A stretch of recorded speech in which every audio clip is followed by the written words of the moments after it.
Hi guys, it's Kim. And I'm Lola.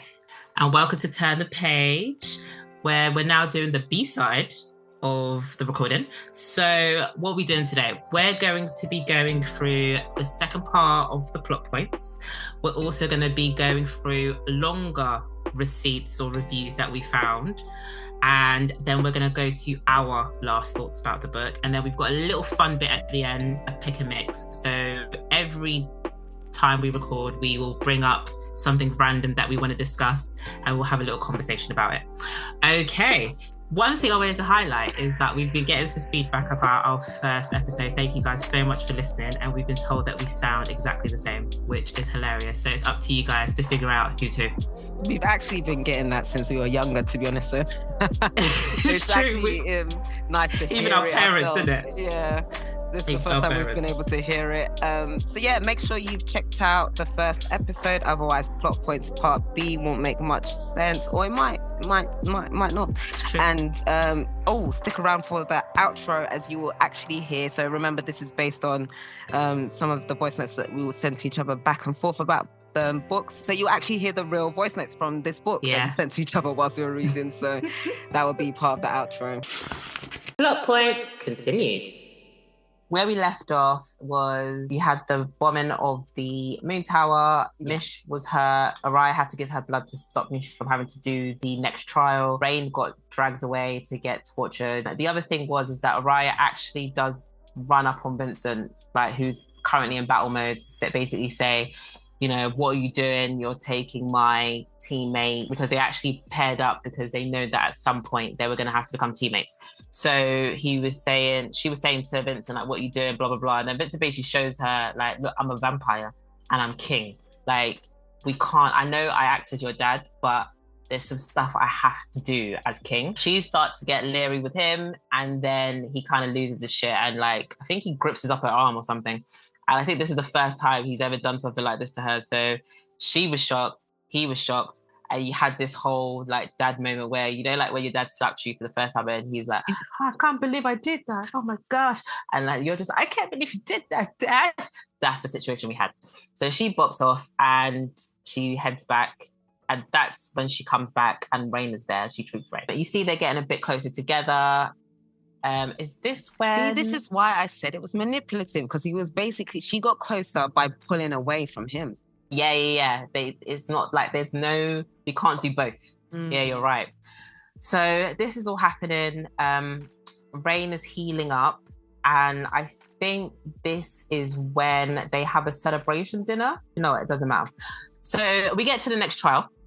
Okay. So there's another trial where Araya and Rain's minds get synced up. They had to drink some potion. And I like this one though. Yeah, this is quite cool. So their minds get synced up. They don't clock that their minds get synced up until they're kind of like locked in some like dark place, and then they open up and like Araya's losing her mind, and she could hear Rain basically saying in her head like, "Calm down." Because as well, to the interlude, have you been calling it? That we have. Yeah, the interlude. I forgot the interlude for this part. Go on. But as well as the interludes that we have, which are kind of like flashbacks, we have the same italics for Vincent talking. And it's not like things that Vincent has said. I think it was Vincent actually talking to her. And I thought that from the very start. I said that was one of the voice notes I sent you. I thought it was Vincent talking to her. And then when this challenge happened, I was like, yeah, for sure. Vincent has some kind of connection. And this is what made me think something special about Araya. So talking about that, yes, that's actually a big thing that I've missed out in this whole thing. So this whole time throughout the trials and everything, she keeps hearing Vincent's voice about things that she's doing. So let's say, for example, she's too close to a vampire. He'll say like, you need to step back, little serpent. He calls her little serpent. Let's say, you know, some shit's about to happen. He'll be like, drag out your daggers. Like, you need to get ready. He calls her little serpent. And then what does Rain call her again? They both call her some... No, they both call her some kind of snake. Something viper then? One of them calls her a serpent, and then they both call her some kind of snake. And I was like, oh, so obvious. Well done, Lola, because I completely forgot that point. That was quite a big point. Like, so he's talking to her. So I was thinking that she was just making this up in her mind. She was like, insane. But Lola made a valid point that he's probably actively talking to her in her mind. So, because it's gotten her out of sticky situations quite often, or he'll be like, what are you doing right now? Like, you need to fix up. Like, if she's getting to know, even when she paired up, and I think when she went to stay with Rain and Mish, Vincent in her head was just like, excuse me, you're doing what? So another reason is some of the times what he would say stuff wouldn't be the things that you would think Vincent would say. Like some of the decision, he would be like, okay, I understand, kind of thing. And it's like, oh, okay, that's kind of understanding of you. That's true. Yeah, that is true. So going back to the present. So they're now in a trial where they have to work well together because they're in each other's minds. So any pain she feels, he feels it. Any pain he feels, she feels it. Like she can see what he's seeing. He can see what she's seeing. So everything's all muddled up. The good thing about this is because they've been doing that whole training arc, they know how to work well together. Whereas some of the other vampires are actually struggling because they haven't had to work together like that. So they have a bit of an edge in the trial.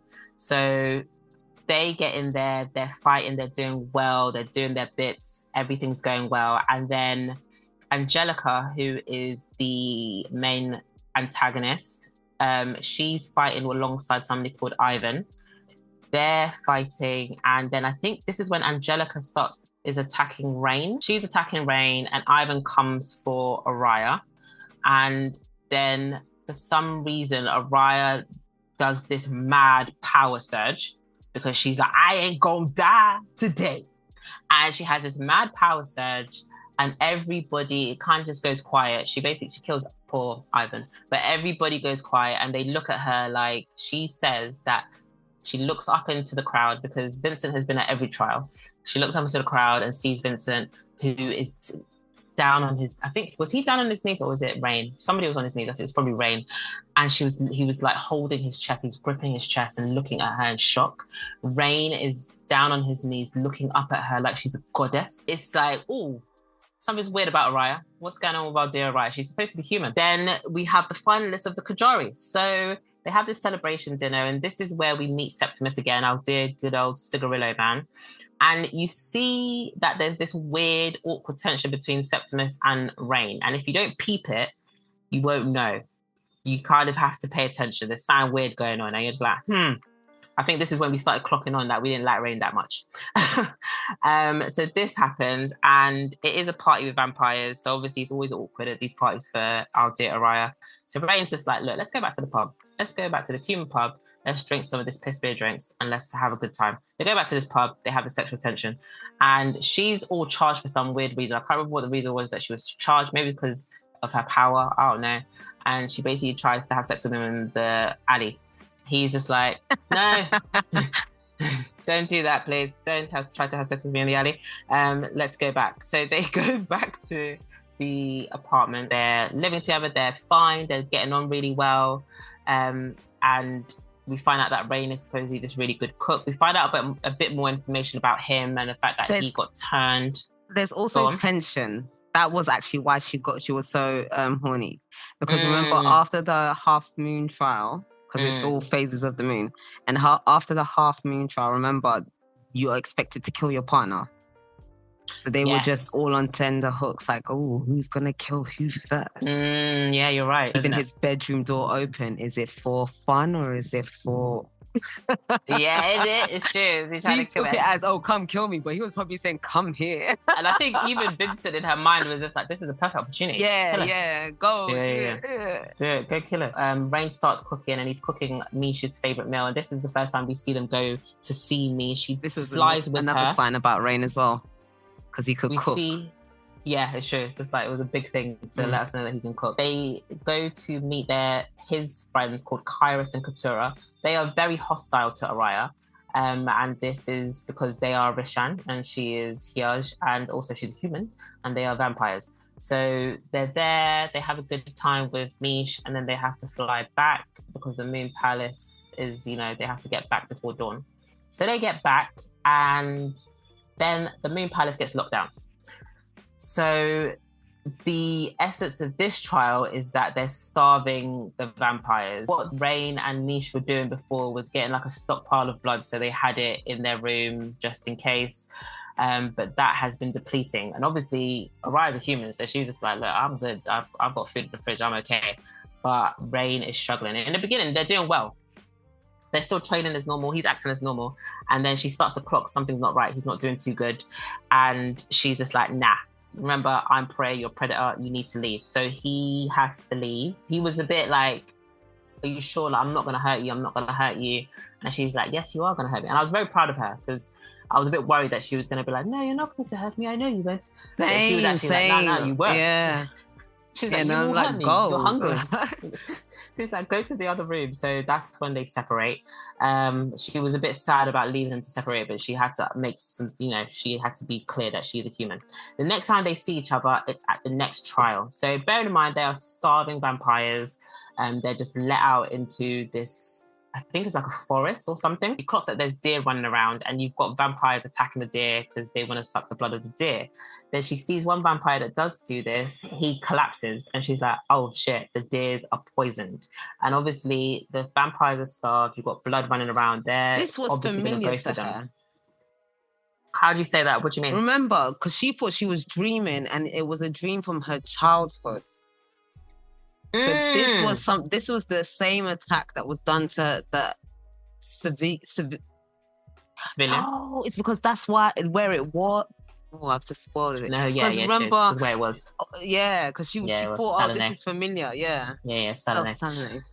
So, so you have these poisoned deer, starving vampires, a recipe for a bad decision. So you have a whole bunch of vampires that are dying. And so she clocks Rain, because obviously she's low-key in love with this man. So she clocks Rain and she's like, he's about to eat a deer. And she's like, no, stop. And he's like, whoa, why? And she's like, they're poisoned. So he's like, oh shit, okay. Then they end up in a cave. I don't remember why they ended up in a cave, but they're in a cave now. And this is when we find out that taking blood from a human is orgasmic. Because she's like, look, we need to survive together. She's being actually quite practical. She's like, we need to survive. You're starving. You're really struggling. You need blood. His blood. You can have some of my blood. So she's giving him blood. Or she offers to give him blood and he's like, no. Yes, that was it. It was the gas. There was poisonous gas that was coming out. So they were just like, we need to hide. Yeah. So in the cave, she's saying to him, you need to drink my blood, it'll be fine. And he's just like, I don't want to hurt you. And she's like, don't worry, it's fine. I trust you. I think that's when she starts telling him that she trusts him. And then she sits down she basically straddles him and he traces a scar on her neck. So I want to highlight this scar because I know I said it earlier, but the interlude for this part was that she did have a vampire boyfriend who unfortunately took things too far in the throes of bloodlust and when she was losing her virginity to him and he started to lose his mind. He bit her. It was quite a bit of a savage bit. He was shocked that he did it, but this was always inevitable to happen. She runs off to Vincent, who basically is like, don't worry, we'll treat your wounds. And I think that was kind of when she was just like, okay, I'm not protected. Bear this in mind, okay? Because this pisses me off later on, but okay. So he traces the scar. We're going back to the present where we're now with Rain. He traces the scar and then he bites into her and then she gets this orgasmic thing. She's rubbing up on him. She's like, oh my gosh, this is the most amazing thing since sliced bread. He takes her blood. He feels amazing and he's revived himself. Then they go out because they're now, he's now got power. She's good. They go out of the cave and they're trying to finish the trial. So for them to finish the trial, they basically need to get to the other side. But there's like a thing that's blowing out gas. So they kind of have to drop down and protect themselves and then drop down. So they've got like a technique to do it. So they're trying to do it. They get to the end, fortunately, and they save themselves. And this is when they clock because they're feeling the ground and they're just like, this place looks familiar. This is where they clock that there's somewhere called Salonay. Salonay is where her family are from. And if you remember in the beginning, I said, oh, I didn't say this. So why is Araya here? Araya is in this mad contest because of the wish that she can get if she wins. And her wish, in line with Vincent, is that she'll become his Korite, and the Kajari if she wins. She wins, yeah. So, and this will mean that she'll be as powerful as Vincent. They will be bonded for life. His power will be her powers because she wants to be able to go to Salome to get her family.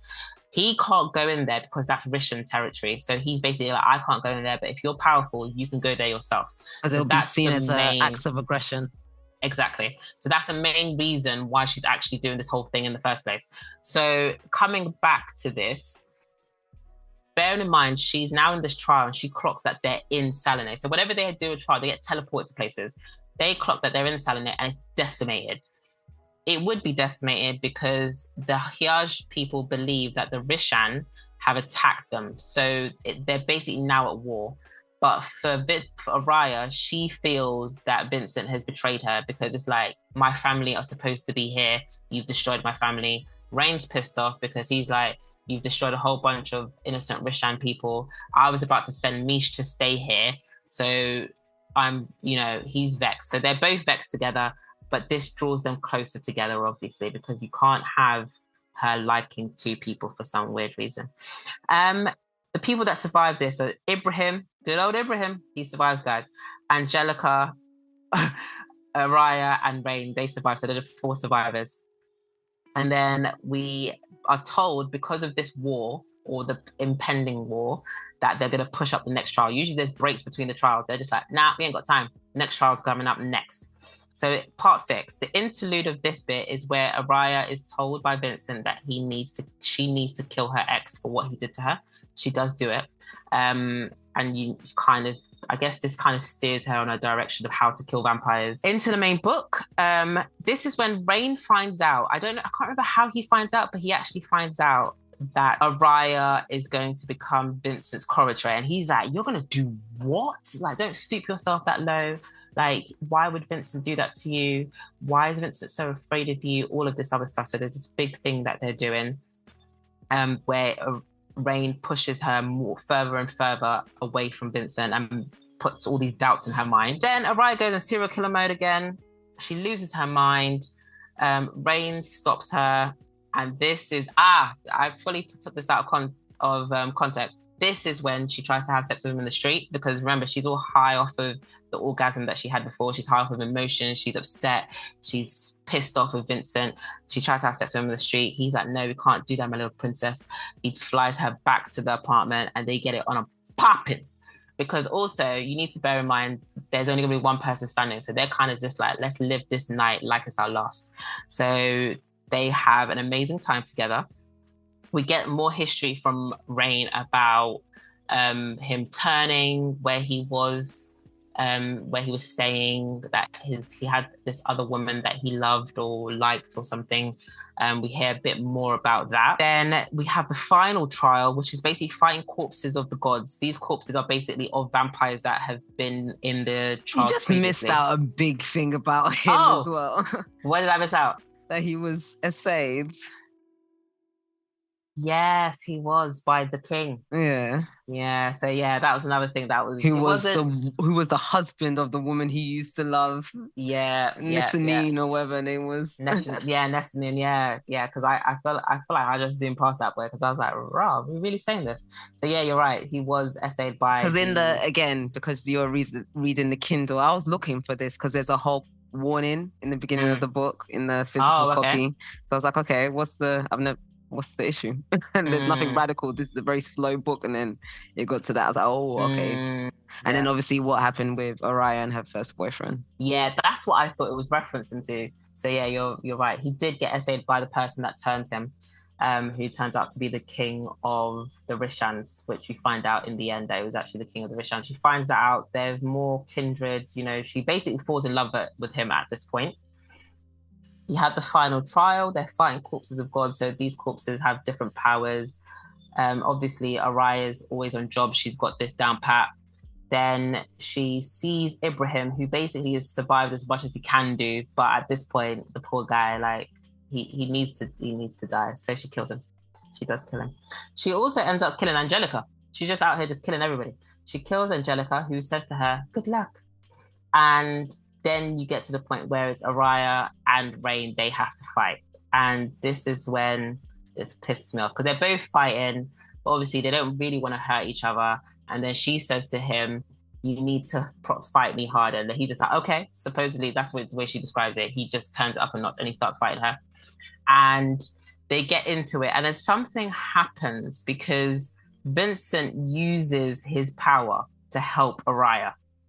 And then this is how Araya wins. She goes to stab him, or he says, stab me or something. And then he holds the knife. And then she basically stabs him in the chest and he dies. And then Araya wins. This bit was so confusing to me. That's why when you said something happens, literally, something happens. Yeah, even when Angelica dies, literally, something happens. Yeah, something happens. I can't remember how she killed her. That whole scene didn't make any sense to me. Oh, so it makes sense. It's so funny. That's what you said, that Vincent helped, because that's exactly what I thought. He uses some dark power or something, his power, to help her. Because there's like some sort of something happens, exactly. Or like a shadow that's what or something. That's what I thought, but I will explain off. Yeah, it's true. So that happens and Araya wins. And this is when Nyaxia comes up and, you know, there's this intense feeling that Araya feels, this reverence to her. And Nyaxia's like, okay, what's your wish? And this girl, she says, I wish that Rain won. No, can you imagine? After all of this, I wanted to dash the book. I think I did dash my Kindle because I was like, sorry? You didn't say, I wish that Rain is alive, because you could have said that. You could have said, I wish that we both won together. There were so many other things you could have said. But instead you said, Rain won. And this man from nowhere. That slept with her one time. One time he slept with her. Bearing in mind, she's a SA survivor. Like, it's just, the whole thing is bizarre. So then she looks over and Vincent's looking at her like, what have you done? Like, he's stressed. Everybody's like, whoa. Rain comes back to life because obviously, you know, he's won. What I think was weird was that she didn't just die automatically, because for him to win, you have to die. It's true. It shouldn't just automatically have two winners. It should mean that you should have won die instead of me. Yeah.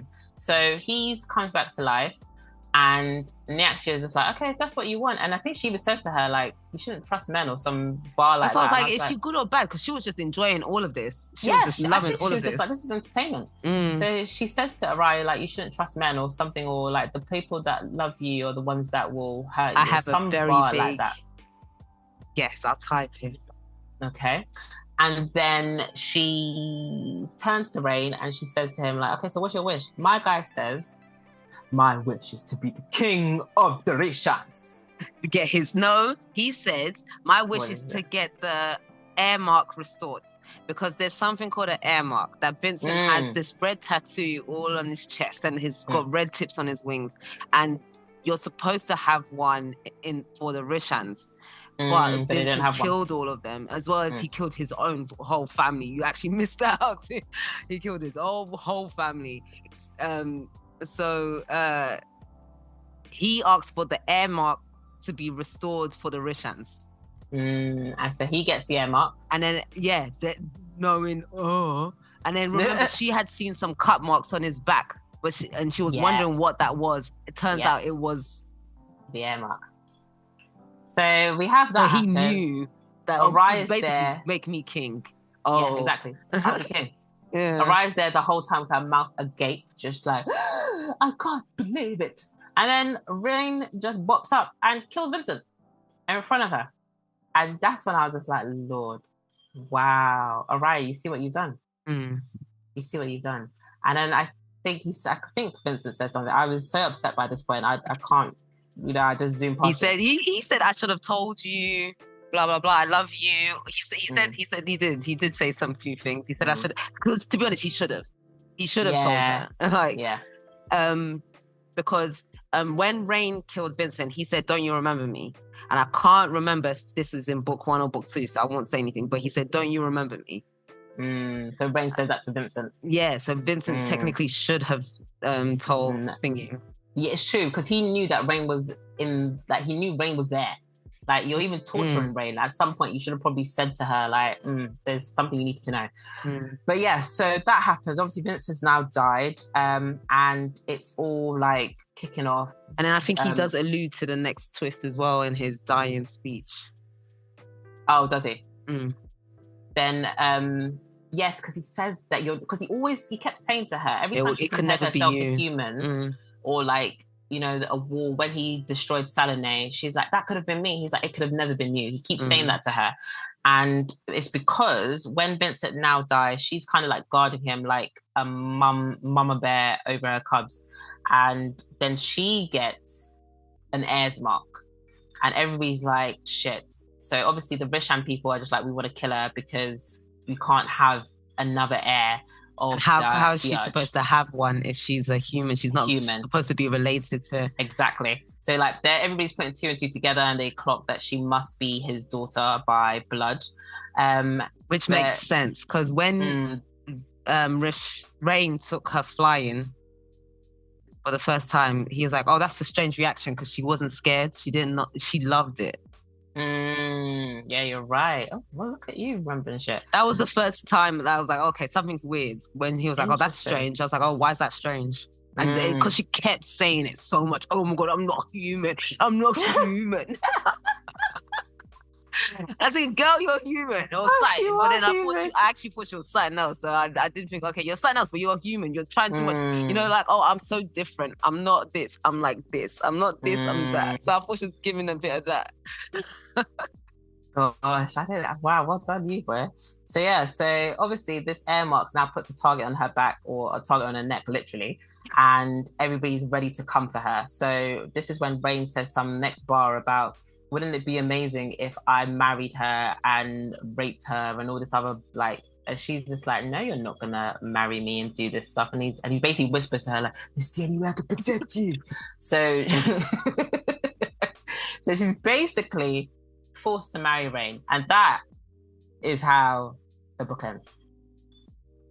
Oh no, the book ends with, because now she's got the air mark, Jesnia, who's a general, so all the Hyaj vampires, that they're basically trying to regroup. Jesnia turns up outside her window and basically says to her, like, you are now the heir, so I'm following you. I'm a general, I'm following you, so tell me what you want me to do. Do you want me to get you out of there? Because she's basically locked up in this tower, or basically in her tower, because it's her house, and she's just like, she's actually in her bedroom. So Jesse's like, look, I'll get you out of there, we'll storm this castle and get you out. And she's just like, no, I'll have to stay here, because if I do, there's just gonna be more bloodshed.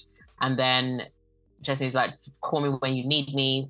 Although obviously there's a lot of people that aren't happy that you're the heir, but also on the other side, there's a lot of people that aren't happy that Rain's the heir, because if you think about it, Rain used to be a slave, so that's something to bear in mind. So you have that happening. So both of them aren't liked. So she was just like, we can topple this if we need to. So Araya's just like, no, it's fine, don't worry, it's fine, because I know he's never going to hurt me. Okay, babes. And then really? Jesnia pops the man off. just killed your dad in front of you. Exactly. Your blood dad, you just found out. Exactly, blood. And that, all these questions that you had can never be answered. Oh, so Jesnia you watched that black blood come out of him. My man. Yeah, just because of one-time sex. Literally one bang. It's too much.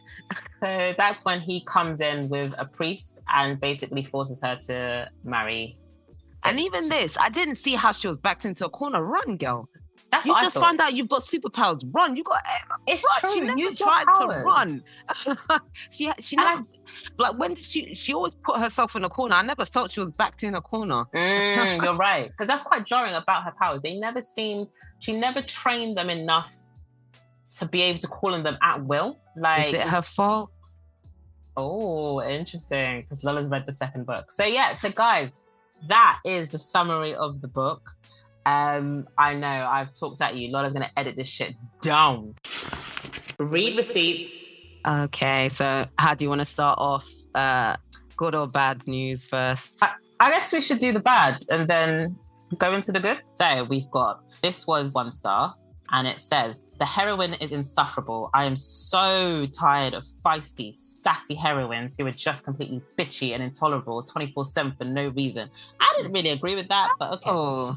I quite liked Araya's... I didn't find that unnecessarily... Yeah. Yeah, but, let's not talk about how we feel until the end. If I were the hero or literally anyone else in the book, I'd have torn her head off within minutes. That seems a bit aggressive, but okay. Also, the story and world building are unclear and hard to follow. Things don't really add up or make sense. There are a lot of potholes where if you dig a little deeper and ask I'm pretty sure the word is analytical questions, the plot and characters start to fall apart. Example 1. Everyone will die at the end of the competition except the winner, yet it's not pointed out as weird when the heroine learns that 2 of her allies are best friends who joined the competition together and would, quote, kill for each other. Well...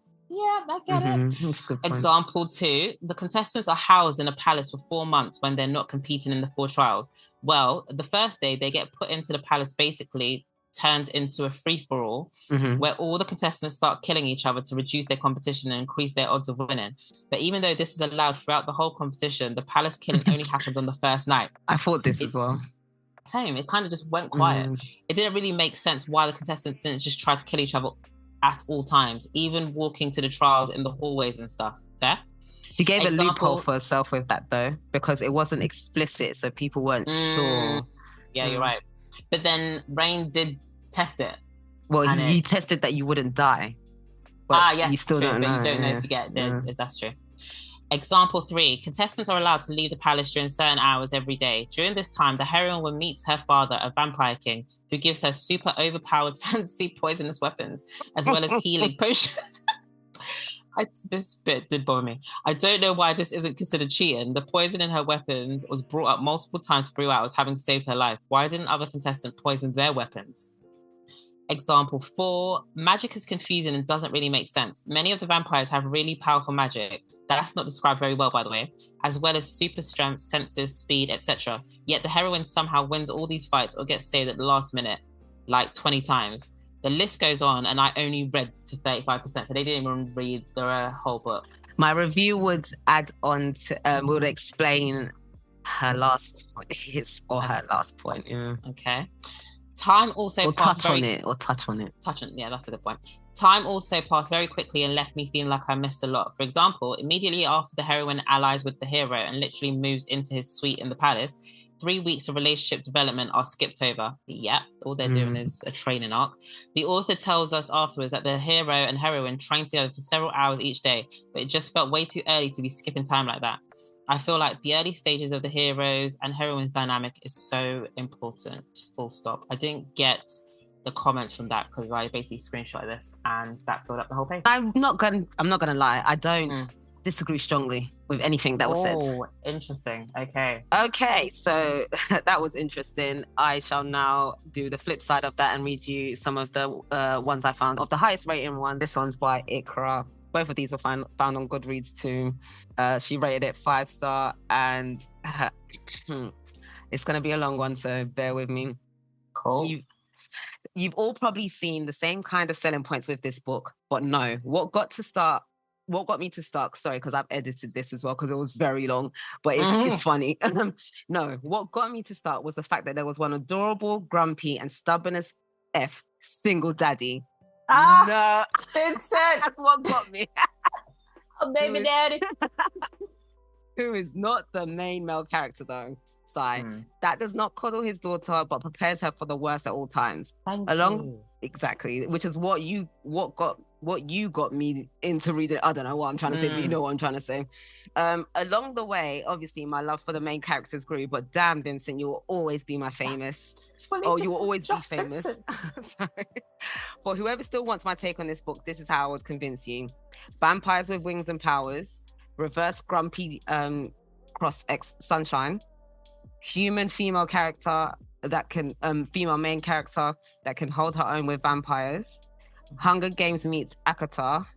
There's a conflict / war on the back burner, and it's single point of view. By the way, to jump in there, because you said Akatar, that's another bloody acronym for A Court of Thorns and Roses, which is another book I'm going to force you to read. No, but she is reading it. I will not. But if any of that hasn't grabbed you, the slow but amazingly developed romance will grab you, caress you, choke you. They don't fall into lust or love at first sight. No, they gradually get to that point, and when they do, explosive. The characters. Araya was such a refreshing female main character to read about. She had that dark humor which spoke to my soul. Loved that so much. What I adored most about her character was that she reciprocated the love and compassion perfectly. She didn't just make the guy do all the work after they both accepted that they loved and cared for each other. I didn't actually think about that, but that's true. Their romance was so balanced and delicately handled, and I just love it, okay? I like that she was trained to withstand and protect herself from the brutality of where she was living, but I would have enjoyed it better if we got to see her train, which was similar to something you said in the lowest review. Better if we got to see her train, fall and repeat until she became who she was at the start of the book. Even some flashbacks on that would have been great to get to that satisfaction of seeing the fruit of all that hard work and not just being told, bam, she's learned everything and now the story begins. Rain, this mofo was the most adorable, lovable, caring guy ever. Please stop. I'm going to start sobbing. And then I deleted both of stuff.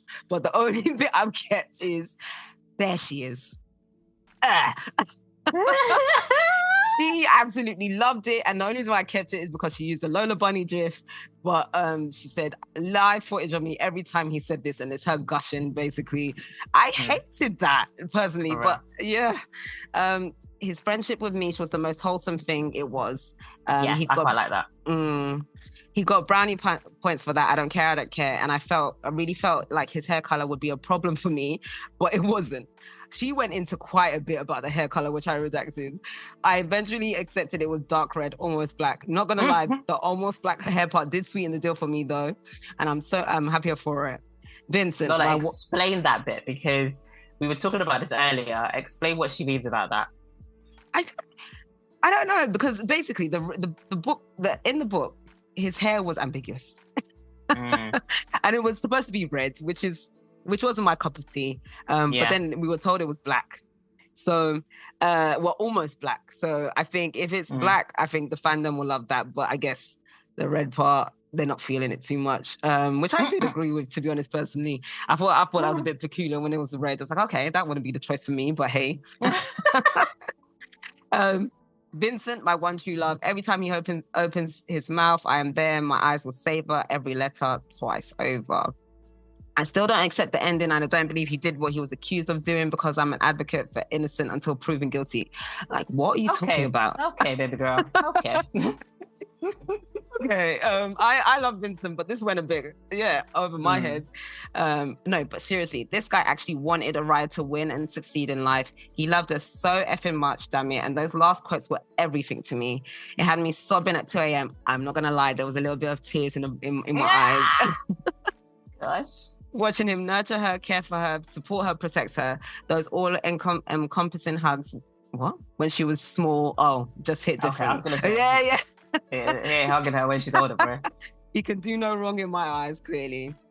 She had a bunch of spoilers that I've redacted. And then she said, side note, which I thought was something I would love to bring up with you.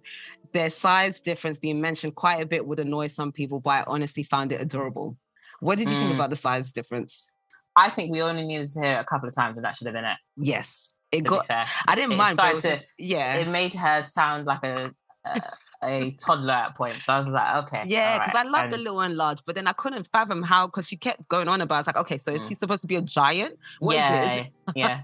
I was thinking, is this a new species of vampire? Like, yeah, that's what I was thinking. She said books with similar vibes. Hunger Games, I agree. That kind of battle royale kind of feel. Akatar, which you've read, do you agree? To be fair, I rarely started reading it, and then I paused it. Oh, okay. So, and she said, from Blood and Ash, I haven't read it. Assassin's Blade or Throne of Glass. And then so she's read all the the fantasy books, isn't it? This is a vibe. This is a bit. And then she said, post finishing, the last 15% made me take leave of my senses for real. Before starting again about the hair. She wouldn't read it until someone confirms that the hair was not red. Okay. She ended it by saying, this is me asking you to tell me his hair is dark so I can be Delulu and finally start this book. So So that is that. I don't know how I feel about her review. I agree. I really agree. And I think that's what drew me to the book was how I felt about Arai's personality, which I'll go into when I start the summary. But I agreed with that bit. Her Vincent love is a bit strong. It's a little strong. And even for me. And I didn't even really care about the hair color. I didn't clock it until I was reading a review and I was just like, that's true. Yeah, the hair color's different. So I did clock it. Oh, I didn't clock it. So I did clock it. I thought, interesting. Red. Last thoughts. What are my thoughts? Especially comparing it to the reviews that we've read. I quite liked the review, the long positive review that he had about how she was raised and her vibe and stuff like that. Because I agree. I think she's kind of, especially in the beginning, she's a perfect protagonist in a situation where, and I keep saying it, she's prey. She's surrounded by predator. That's how I expect her to behave. Although she kind of starts flopping the ting because Rain is still a predator. And I'm like, you need to remember, I know he's a turned predator, but he's still a predator. But, it's neither here nor there. What would I rate this? I would probably rate this, it's annoying because the more and more I think about the story, I remember in the beginning, I was like, maybe a 4. But I don't know, maybe... let's leave it at 4 because I want to say 3.5, but I feel like that's too bad. So maybe I'm going to get a 3.5. I'm going to be honest. Let's give it 3.5. It loses points because I think, especially if you weren't going to read the second book, there's a lot that's missing. And I get that as part of a series of books. Fair point. I get it. You're supposed to read the next book, but maybe I don't want to. I feel like you should be grabbed in the beginning. Like, for example, Fourth Wing did quite a lot of the building up and then you started to unwind some of the things that were happening in the background. Whereas here, I'm like, how did we get here? What's going on? What happened to these people? There's so many questions that haven't been answered. So it loses points for that. And also it loses half a point because we killed Baby Daddy Vincent. And Araya was forced to marry this man afterwards. That doesn't make any sense. Okay, so that's T. So yeah, I'm going to give it 3.5. Yeah, I'm going to stand 10 toes down. 3.5, yeah. What about you, Lola? Okay, so, all right. This is my out of 5, by the way. 3.5 out of 5. Yeah. Clarify that. So this is my initial rating. I rated it a 4.5 initially. Oh, okay. This is a 4.5 initially, straight after reading, because I'm trying not to be too hard on books. I've been recently, since joining the book club, I realized I'm a very harsh judge of books. So I'm trying to be more like I am with movies, trying to appreciate the vision. So, I said, so it's the theme of the book is supposed to be about power. So bearing this in mind, it's supposed to be about power, sacrifice, survival, identity, loyalty to Vincent, and love. It was nearly 600 pages for a physical copy. I thought this book could have been half the size. It felt like that on the Kindle. It didn't feel that long.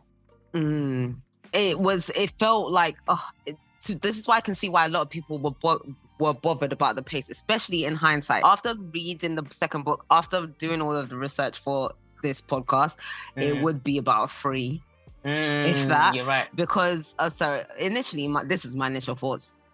The only reason it dropped to half mark was because of what Rain did to my man Vincent. But it was decent. It was actually say it was well written. Characters weren't annoying. They weren't. The characters weren't annoying because there was no development. They were just there. They were just there to move the story along, and you could guess everything, but it still made sense. Like there was foreshadowing, but it didn't really ruin things. And you know how sometimes things are too foreshadowed, because straight off the bat it said that Araya's gonna be the reason Vincent died. Vincent dies, yeah. So it was straight off the bat, it was there was foreshadowing, which normally annoys me, but it wasn't too annoying. I did like the structure. I did like the pace. I actually didn't mind that it was slow. I didn't mind that it was some people thought it was male on the lovey-dovey and on the smart. And I was like, yeah, because sometimes I don't really like too much. Yeah, it's smart. unnecessary. Yeah, it kind of ruins it, especially in the context of where we are. Like, we're gonna die. Like, literally, it's not every day. Let's focus. So I said, for such a chunker, to be honest, it didn't feel like it, but I also felt like it didn't need to be that big. If you see the physical copy, it really doesn't need to be that big. And then the second book, like, even more. Like, I don't think it needs to be that big. My favorite quote was, think about what you have to gain from an interaction. The answer is usually nothing. Wow, that is an antisocial quote if I've ever heard that in my life. Vincent. Of course it's Vincent. It's probably something he's whispering to her.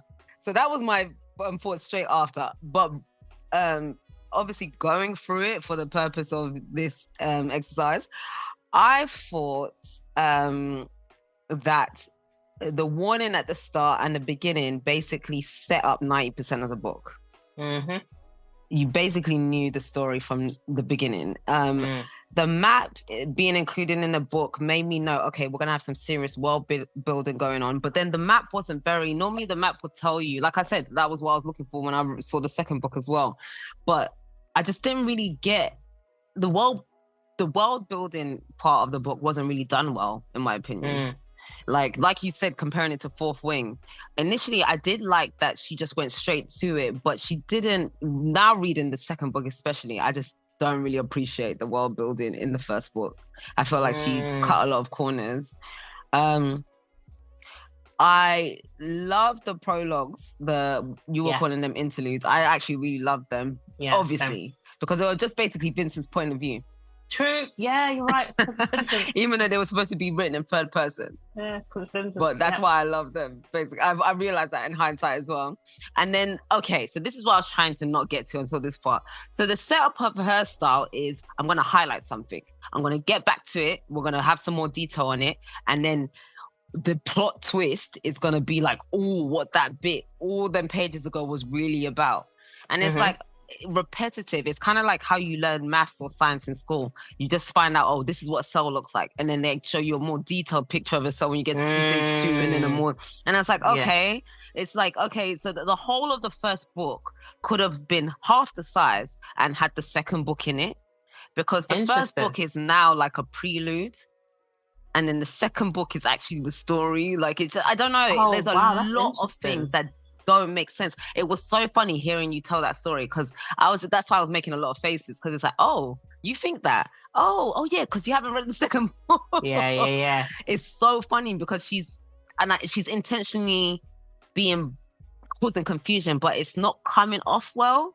So I don't think it's being used as effect. Like, I think that's how she thinks she's dropping Easter eggs, but it's not like, that's what that is, because you didn't even link some of the things together. So I don't think it's, and a lot of people's complaints are the same. So I don't think it works, her doing all of the confusion and chaos. It's because of the way that this first book ended with them killing off our baby daddy Vincent. I can see why a lot of people didn't want to like carry on. It took me so long to read the second book. I had to convince myself to read the second book. It took me so long, and then I even I have to take a break, read it again, take a break, because as soon as she does something that remotely pisses me, it really that was the weirdest way to, and it was in, I don't think if you haven't read it, it's in such a short amount of time. Like, it's, that was so another quickly. One of my, I think, hold on, that was so one quickly. Point. Yeah, I'll get to it. So yeah, I said, so it's highlights, then summary, then body. So like she just does a tagline, then she adds a little bit of detail, and then more detail. But most of the times you never even get to 2 and 3. That's why I realized you talking through it. We never even get to 2 and 3 in book 1. So the main part of the book is actually about the Kajari. And I think the world building bit here was okay. I was interested in learning about the white pantheons and all of that stuff, and the different houses and what that meant. I thought that was really good. I actually didn't mind the slow pace, the weeks between the trial and dabbling into all these other bits. I didn't really mind that. However, reading book 2 ruined all of that. Ruined all of my feelings about that. So, because a lot of the stuff that was happening in the background, like, what? Come on, why didn't you tell us this? Interesting. So if you hadn't read book 2, if we were doing this episode without you having read book 2, would you still give it 4.5? I would probably give it a 3.75. Okay. Because another part of my rating goes in how long I live in the world after I read a book. Ah! Click, click, click, click, click. That's deep. Deep. Yeah, and I just was instantly like, the world after. Yeah. Because, like, remember, I was reading this book. I'll send you voice notes because I was reading this book and a crown Akata, of thought. Yeah. Akata, thank you. And the comparison, I kept comparing the two protagonists, and I was like, this girl knows. She knows that she's prey in a predator's world. I know I keep saying it, but whereas Farron, or whatever her name in Akata, she's just like, I could just tell you guys off. Like, they're powerful elves and fairies. Why do you think you could say that? So that's what I loved about her. So, but for her to just switch up on us because of one orgasmic sucking of blood, you just lose your mind. She has really kind of, literally just completely changed. But then again, I guess she's a flawed character. And she's been so deprived of attention. Exactly. Because even Vincent, he had to be cold to her, didn't he? Like, so I guess that's really playing on this, Vincent being the bad guy in the second book as well. It's quite funny because I was saying but not Rain. Oh, that's interesting. But you remember I was saying to you in the beginning, before we started recording, that when you look at reviews about this, in like, if like, let's say for example you put it to ChatGPT, like, oh, give us a review, they put Vincent as a bad guy. And I even responded back to ChatGPT. I was like, oh, that's interesting that you see Vincent as a bad guy. And it kind of gives you like a breakdown of why. It was kind of like, that's such a great observation. And honestly, if you see book 2, you'll know why. So that's quite interesting. Maybe that's why it's giving it down. But yeah, this is exactly what I'm saying. A lot of it doesn't make sense until you read. That's the only reason why I think book 2 is not bad, because it's making a lot of things make sense. So I'm just like, oh, okay, that's why. But other than that, it's very frustrating. Like the character progression is very frustrating. So the ending of my review is horrible ending. The pace speed the pace change, exponentially. Yeah. Like, it's just literally in a terrible direction. It speeds up in a place I did not want it to go. And it made me so reluctant. I've never been so reluctant. Besides fourth. But just not about like Red Iron Flame or whatever it's called. But Iron Flame, and then it dropped, then I dropped it. So Iron Flame, and then I read, Iron Flame was the second book. I read Fourth Wing, and then Iron Flame was like, what? And then I dropped it. But this one was like in the same book. So I was like, whoa, I can't even get through the first book. You don't even like sucker me in for the whole of the first book. You can't even get me to get a second book. It's true. And that's what I'm trying to say in my reviews. Like I should be able to read that first book and be like, I might have to change my... Yeah, you can't even... I had to fight to read the second book, and only because I thought we were going to record this on the second book. Yeah. It's quite interesting. Especially as her plot twists are so subtle. Initially, that was one of my positives until like the main, like where you're taking it. Yeah, I was like, okay, no, where I see where you're trying to take us. I was like, okay, no, they're so subtle. You're not being smart. They're just like everyone's. And when I was looking for reviews, everyone was guessing them. So you're actually not being smart. Everyone's guessing them. And you know what? I didn't even hate Rain this much until the end. It's so sad. Because I appreciated the lack of Rain in this book. Because to be honest, Rain isn't there that much. You even sent me a voice note saying, oh, we still haven't met the male lead yet. Yeah. Rain isn't there that much in that book. So when I saw the rampant change and the direction switch, I was just like, you just know the second book he's going to be accounted for. The lack of Rain in this book is going to be accounted for in the second book. Because it was just too, like, we just changed lanes, like, quick. So, yeah. I don't know. I'll be really interested, maybe in one of our episodes that we do like where in our sections where we talk about like dramas and stuff, we could do a random topic about why is it that the female lead gets into a relationship and then loses her mind. Why is it every time? Like even Fourth Wing, like we had this meek person that has survived the parapet. She's got the strongest dragon. And now all she wants to do is have sex with this guy. It's mad. But yeah. And the main reason I was reading was for the dragons as well. So yeah, exactly. It's for the dragons. Turn. So yeah. Girl. I would agree with you. 3.7 because I like to leave my reviews as the time I read them. It's because true. It's like the older you are, the experience. time goes on. So unless I read it actually in earnest, then I like to change the reviews. I don't like to, unless it's like the same couple of days, but I don't like to change it. Pick a mix time. This section is just random stuff about books, what's going on in the world of books. So I wanted to talk to you, Lola, about Booktok. You're probably like, what the hell is Booktok? Yeah, I'm not on social media, so you need to break this all down to me. To be fair, I'm not even on TikTok. So when I started hearing about Booktok, I was just like, what? So there's a guy on YouTube, he's quite good. He like summarizes all the madness going on TikTok. His name's Marky. And I looked at his videos, I was watching his videos, and I was just like, wow, Booktok scams are a big deal. So I thought I'd go through a couple of the things that have been happening around books and stuff in this situation and see what you think. So the first one is about this alleged TikTok scammer faking reviews. So they're actually acting as a influencer, like a Booktok influencer, and they'll reach out to writers of books, so basically indie writers or small writers, and say, I'm going to review your book. This is my fees. If you send over your book, give me your fees, I'll review your book and do it on my social media, because I think she's got like 1 million followers or something mad like that. Okay. Yeah. Okay. So one instance, she took somebody's money, didn't do a review. The woman was chasing her for ages and was chasing her a review, no review. She was like, okay. So that was one of them. And supposedly she's done this in other things. So she's come over to books. She used to do this in like products. Yeah. She's just doing this. Yeah. This is just a thing. This is her hustle. Yeah. How does she get, do you know much about the actual person that they're talking about? How did she get the 1 million followers in the first place? What is her... I don't know. Maybe because I guess for the viewer, if you're a viewer, you're just seeing what she's putting out, isn't it?